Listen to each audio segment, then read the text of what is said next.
Hey, what's up, guys? Coach Mac, playfastfootball.blogspot.com. Today we're going to talk a little bit about defending RPOs. The last video we did was on running some RPOs off the dart scheme. So today we're just going to talk about defending some RPOs and how we can, not necessarily stop the RPOs, but how we can help our defense protect itself a little bit better when we think or we know we're getting RPO schemes. We're going to talk a little bit today mostly about post-snap RPOs, or RPOs that are trying to mesh with the running back and take advantage of a defender that's in conflict with a run-pass responsibility. Not really going to talk as much about leverage or pre-snap RPOs where maybe they're throwing bubble or outside screens based on numbers. I want to talk about the actual RPO where there's a defender in conflict and how, as a defense, you can protect yourself a little bit if you know that that's what you're getting. All right, so what we're going to look at first, we're going to look at 2 by 2, and the first thing that we've done is we've set the coverage away from the side the back is on. All right, and the reason we did that is because in the RPO world, the side that the back is on is going to be the side that they're going to read, because that's the side that the quarterback wants to mesh with the back and then pull to deliver the football. So we think the RPOs in this formation, we think the RPOs are going to happen on this side. So by setting the coverage to the other side as a split field coverage team, all right, the first thing we're going to do is we're going to go ahead and play our zone 2-read palms theory away from the back, and then we're going to go ahead and lock man-to-man to the side of the back. Okay, so off of our base look, what that's going to do is that's going to lead the offense to believe that they can RPO off the will linebacker and his fit in the run game, possibly leaving his fit in the pass coverage. All right, so off of our regular base look, which starts palms on both sides, we're just going to change. If we're getting a lot of RPOs, we're going to change, okay, and we are going to go ahead and lock the backside to the side that the back is on. So now that if we get the RPO theory where they lock and now they go, zone here, lock and read off the will, when you get the zone play and the will fits, all right, in that open B gap, they're going to try and trigger, and they're going to try and throw the ball to the area that the will vacated. Well, now that we are locked in man, if they're trying to throw the hitch route, they're going to throw it into man coverage. Okay? If they're trying to throw, a snag with a corner, now you've got man here, man over the top of that. So by playing man to the backside, all right, by playing man to the backside of your base coverage system in your split field coverage, by playing zone or palms here, man back here, to the side that the back is on, if that's the RPO side or that's the read side of the offense, okay, we can now take our away side on defense and put them in man to take the pressure off the will. When they go zone and he fits, they're going to try and throw RPOs off of his fit, but there's no pass conflict, all right, because he doesn't have a pass coverage responsibility other than that back. And out here, these guys don't have really, they don't have an open gap run fit. They have man-to-man assignments, so when they go to RPO off the will, and the will fits and they go to throw the RPO, they're going to throw it into man coverage. Okay, so that's one simple way to defend the RPO, by putting or playing man to the side the back is on while still playing your regular zone concept to the other side. Okay? If you wanted to play it in your base zone theory, all right, and you wanted to go ahead and play in your base zone concept, if we wanted to go ahead and play our palms to both sides, okay, we wanted to play palms to both sides, now what we can do to help the will linebacker a little bit is we can just take this end and bring him down into the B gap. Okay? What that'll do is that'll change the gap responsibility for the will linebacker. All right? So the will won't have to fold as fast on inside run. The will can hang out a little bit wider. All right? And now on the inside run, instead of disappearing to fold the B gap, if he can hang here a little bit wider in his run fit, he can still stay closer to his pass responsibility, so that now when they go to RPO off the will, all right, the will doesn't have to fly inside to the open B gap because we're taking the B gap away. All right, by taking the B gap away, all right, now the will can stay a little bit further outside in his run responsibility. So now he's either a quarterback pull player, all right, or if they give the zone and it winds back because the end shows color in the B gap across that tackle's face, now the will is in a position to make a play, and he's also closer to the hook zone. Okay, so by gap exchanging your defensive line, you can help protect that player in the run-pass conflict. You can keep him closer to the hook with a C-gap run responsibility than you can with a B-gap run responsibility. Okay? If you set your coverage, to the back, okay, and you set your front to the back, now what you can do by setting the 3 technique to the back, all right, by setting the 3 technique to the back, all right, what you can now do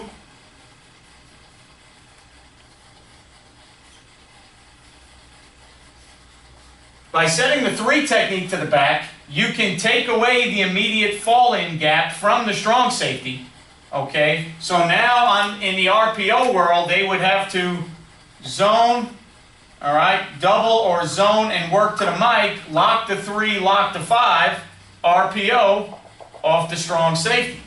Well, your strong safety to the side of the 3 and the 5 doesn't have to add himself in as fast on the fit to the open A gap, all right, so he can sit a little bit closer to his pass responsibility.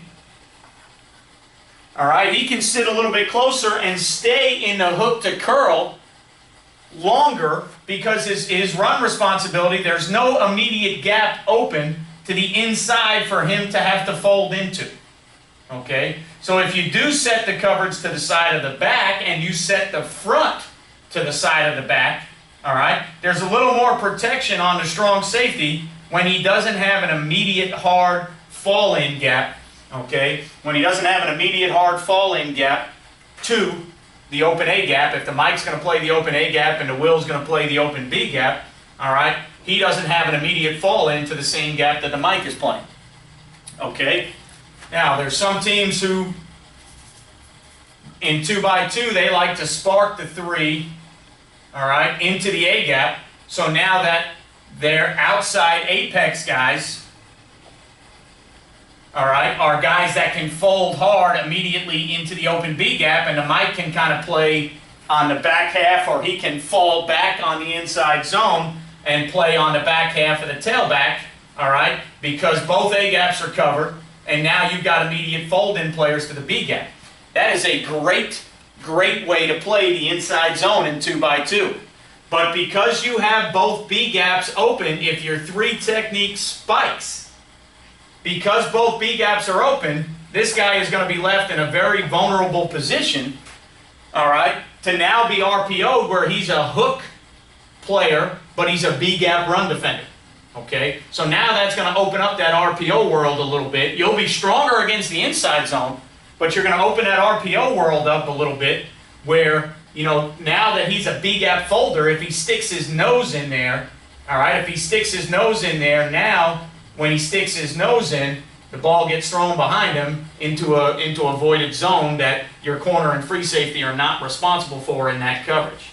Okay? Now, you can certainly get really aggressive to it, spike the 3 technique, leave the B gap for the strong safety to fit, and just go ahead and lock, all right, both sides of the coverage to where you're locked on the wideouts, and your Mike Will and strong safety, or your Sam, they're actually playing the underneath part of Palm's coverage on the back wherever he fits. If the back is out my way and he's 3, I'm out with him. If the back is out the other way, the Will's out with him. If the back is down the middle, then the Mike is on 3.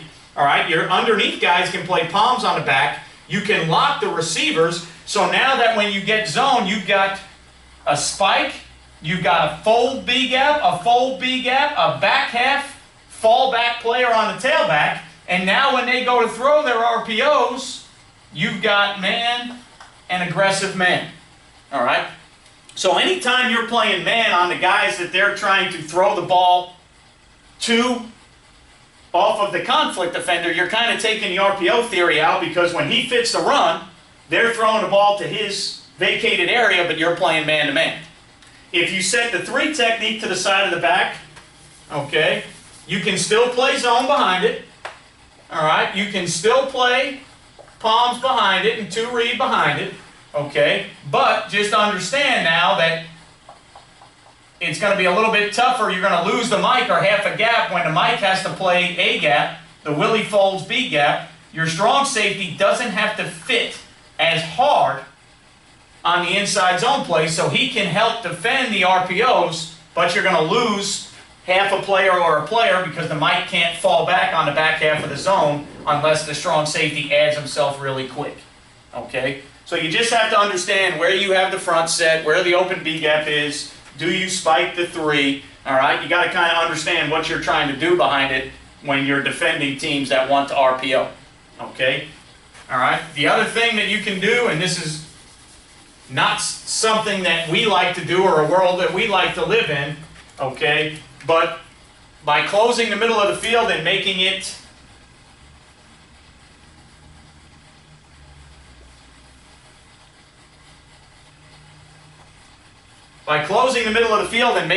more of a one-high theory, okay, what's going to happen in the 2x2 RPO world is they are going to have 5 blockers and you are going to have 6 defenders. Okay?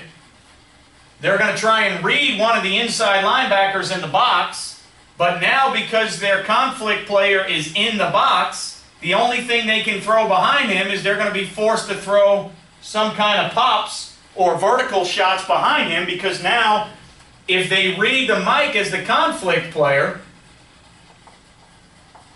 if the Mike fits the A gap, then in this 3 deep world,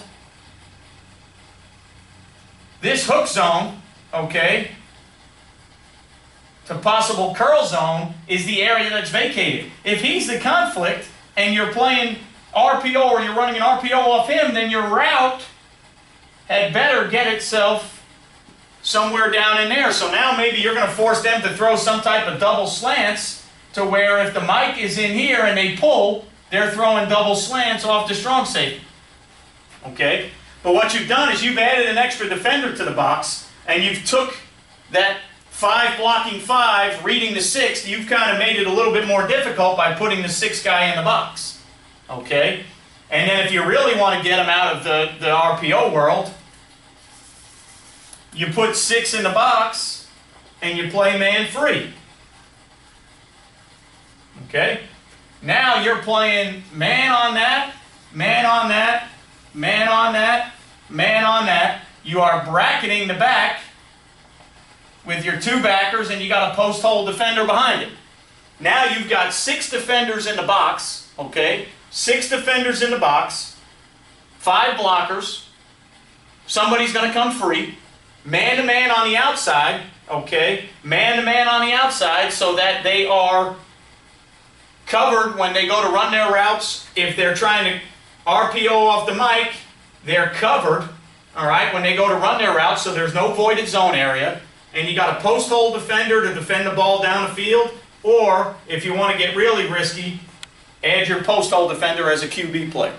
Okay? So by going to a 6-man box, 1 high look, all right, you've now made the RPOs a little bit tougher, especially if you go to man free. Now understand, whoever has these 2 markers last wins. We're just talking about defending RPOs.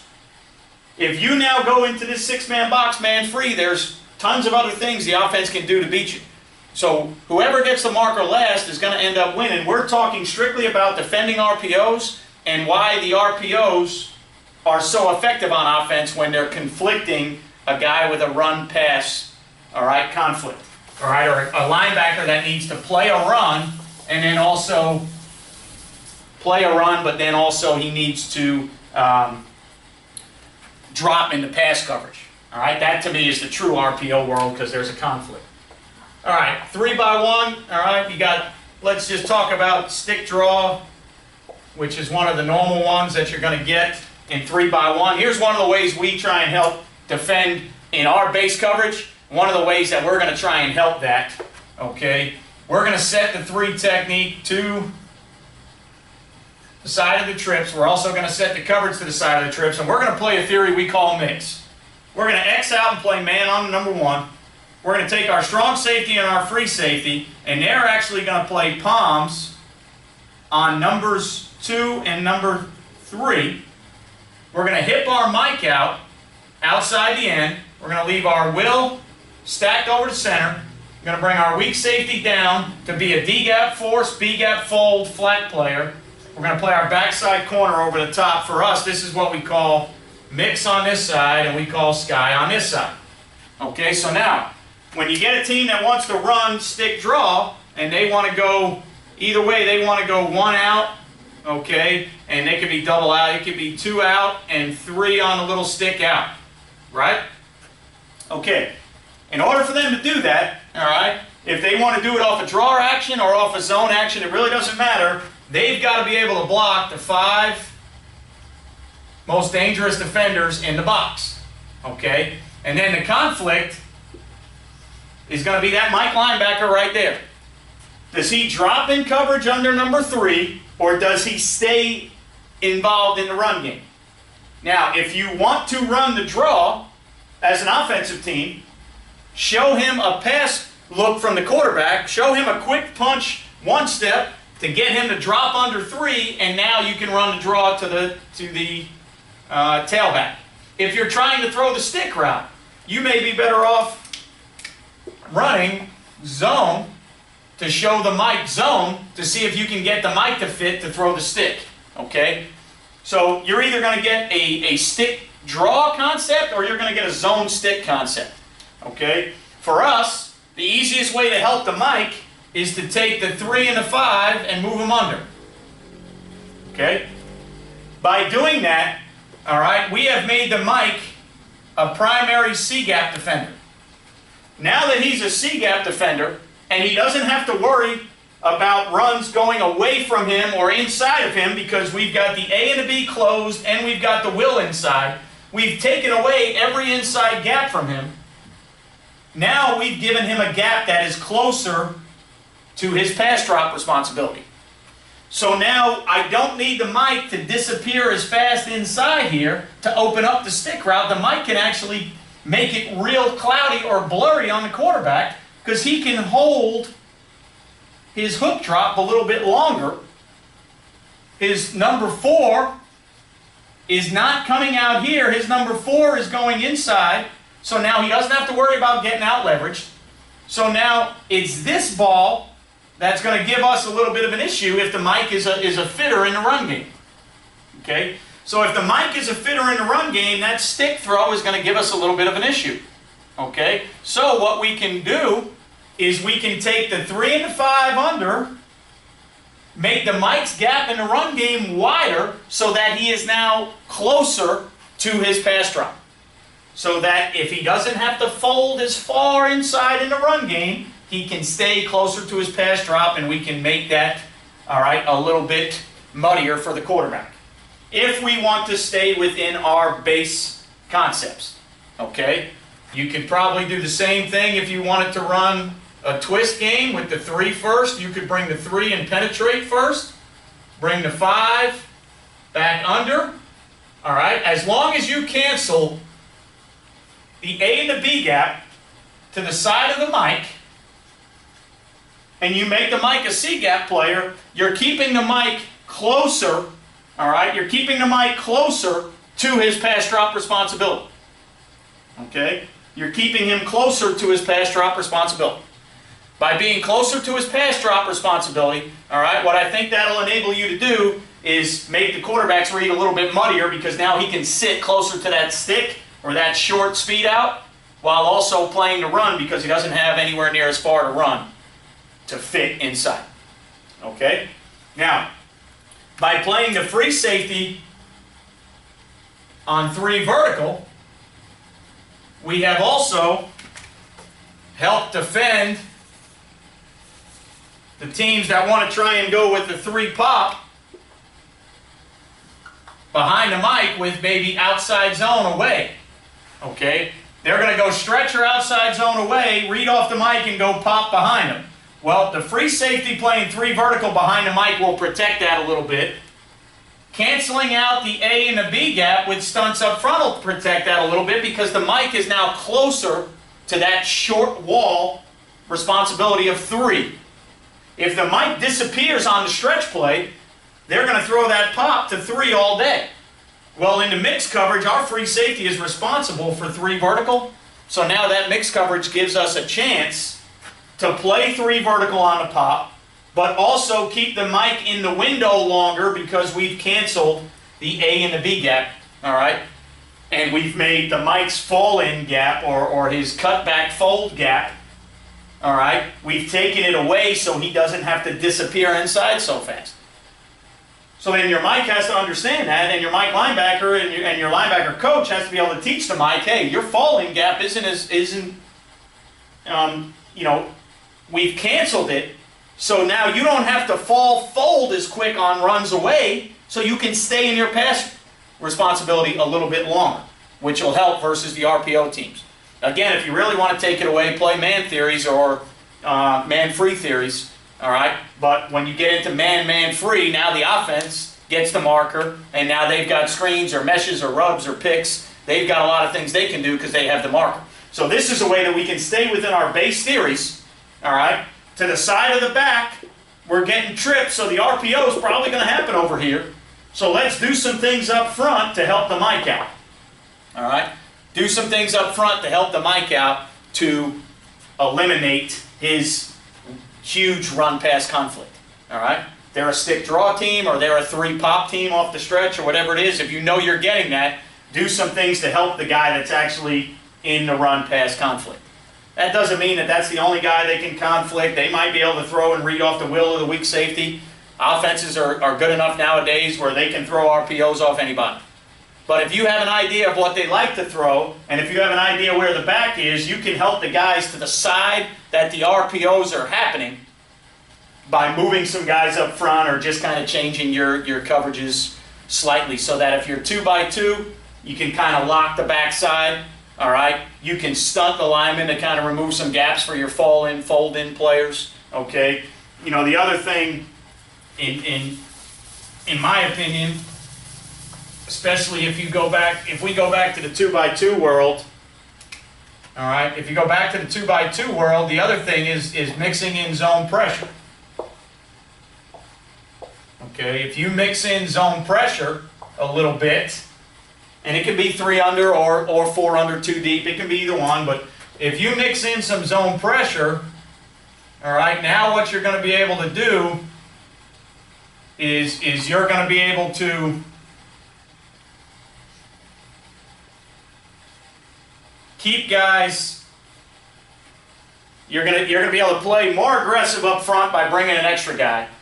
And then if the extra guy is the guy that they're trying to throw off of, you're going to be able to keep guys slightly in a window a little bit better or longer depending on what they're trying to throw.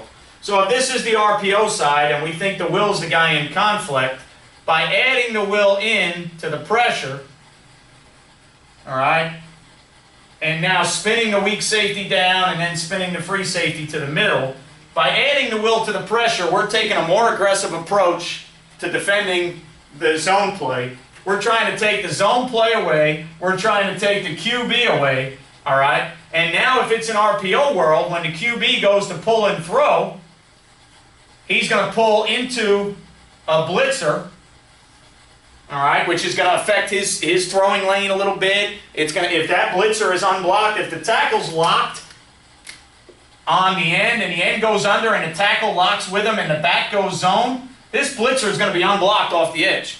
When the quarterback sees that, he's going to have to pull and throw the RPO. Well, the guy that we drop down here, all right, that guy's going to be our 2-seam guy, but he's also going to be more of a force defender in the run game. There's no open gap for him to fold into. So on his side, the A, the B, and the C are taken away. So on any type of inside zone action, there's nowhere for him to go to get involved in the run game on his side because all the gaps are canceled out. Which means as a 2-seam guy, if we're going to relate him to the routes of number 2, okay, he's going to be in that window a little bit longer, making the read muddier for the quarterback to throw an RPO into an unblocked will with a weak safety kind of sitting in that window that he wants to throw the ball to. Whether it was stick by 2 or snag by 1, there's still a defender sitting in the window making it a little bit muddier for the quarterback, because the guy that's actually in the window, all right,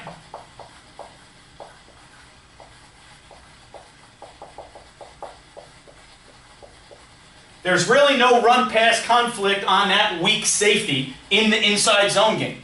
He has no business playing the inside zone. Every gap to his side is covered. He's only out there as a force defender, you know, speed option or something, jet sweep coming, and he's out there as a two-seam defender, so he can hang in his pass responsibility a lot longer, okay, and still be able to help make a muddier, worse, or, you know, worse is not the right word, but he's making a cloudy picture for that QB when he goes to pull the RPO off of an unblocked blitzer now and throw that ball out there, okay? If they're running double hitch or something like that, well, yeah, sure. Now, if you go hitch here, and the QB can pull and throw the outside hitch into a corner that's bailing to a third, all right, the guy with the marker last is going to beat you, all right?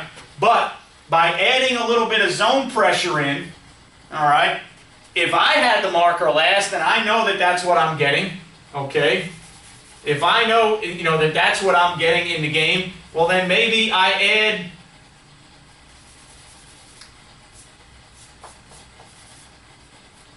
four under 2 deep to where maybe, all right, now when I bring the will, now maybe my corners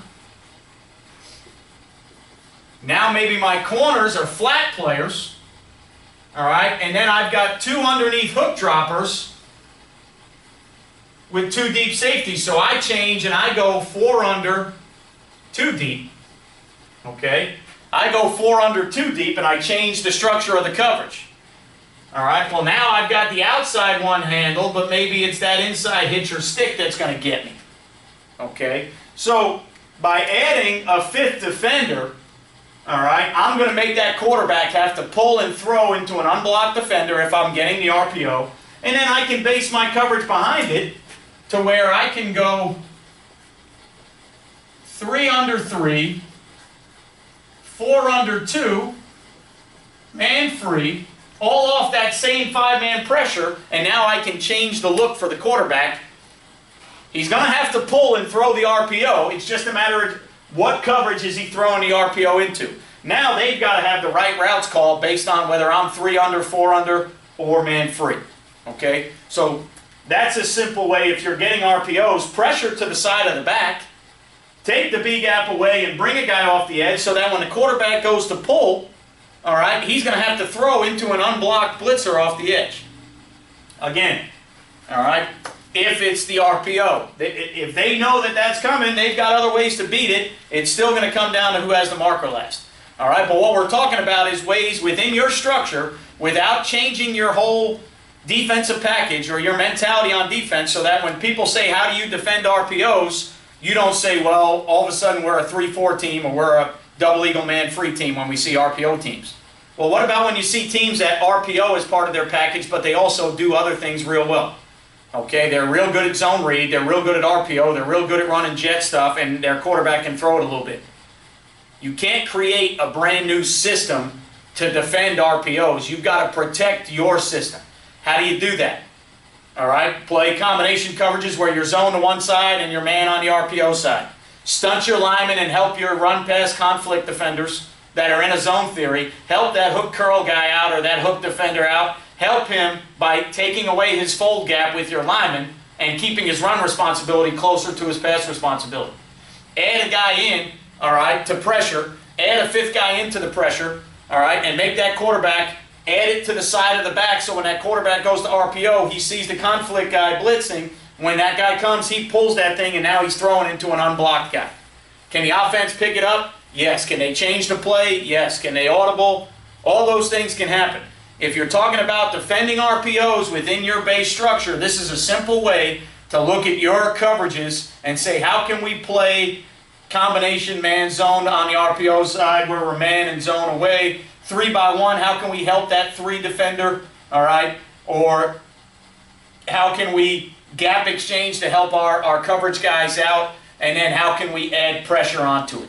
I don't think you're going to stop the RPOs if it's still legal for offensive linemen to block 3 yards down the field and a quarterback can read guys. I think if you're going to be a too-high team, there's always going to be a conflict guy underneath that the other team can RPO off of.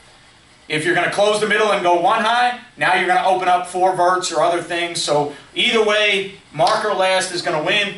You want to protect your package. So for us in the 4-2-5 split field coverage, those are some things that we're going to do to protect what we do in coverage. All right. I hope this helps. If you're seeing some RPO teams, hopefully this helps in your 7-on-7 stuff or in your off-season stuff. Just kind of try some of these things out. See if the coverage wrinkles, combination man zone help. See if stunning and taking away some gaps to make your run responsibility and your pass responsibility marry a little bit closer together. And then even if it's 7-on-7 stuff in the summer, change 3 under 3 deep, 4 under 2 deep, man free. See if those coverage changes with added pressure can help you against the RPOs. All right. As always, stay within your base system. Make the wrinkles within your system. Don't go to a brand new defense because you won't play well until you play fast. See you next time.